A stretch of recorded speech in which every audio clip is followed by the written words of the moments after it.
JLPTN 5 खान्जी writing 86 number 86 नम्बरमा को गाक्को को खान्जी। यसको अर्थ स्कुल अथवा पढ्ने ठाउँ। यो खान्जीको लेख्ने तरिका हेरौँ।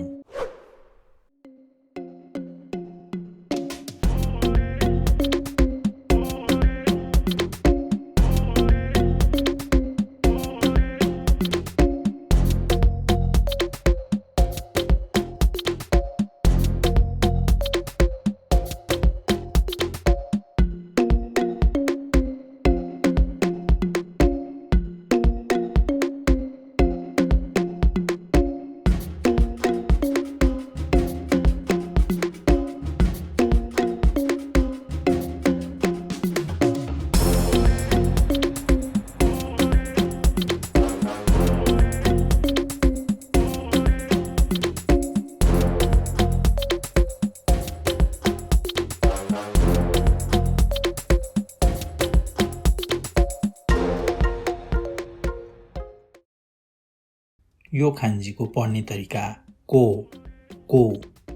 यो खान्जीबाट बनिने केही भोक्याबुलरीहरू हेरौँ। 1 नम्बरमा गाक्को भनेको स्कुल। 2 नम्बरमा गाक्कोमे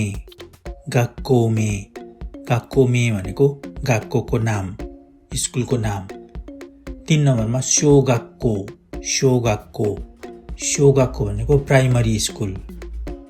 जापानमा 1 कक्षादेखि 6 कक्षासम्मको स्कुललाई शोगाक्को प्राइमरी स्कुल भनिन्छ। 4 नम्बरमा चिउगाक्को भनेको जुनियर हाई स्कुल। 7 कक्षादेखि 9 कक्षा 7, 8, 9 कक्षासम्म पढ्ने स्कुललाई चिउगाक्को भनिन्छ। 5 नम्बरमा कोको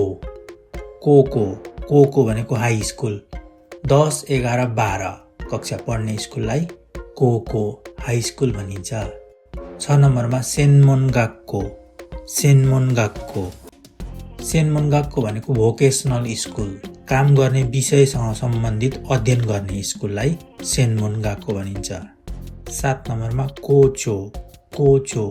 कोचो भनेको हेड सर प्रिन्सिपल। 8 नम्बरमा योबिको भनेको चाहिँ कुनै कुरा केही परीक्षाहरूको तयारी गर्ने अथवा केही सम्बन्धी तयारी गर्ने, कोचिङ गर्ने, क्लास लिने ठाउँलाई योबिको भनिन्छ। 9 नम्बरमा कोशा भनेको स्कुलको भवन।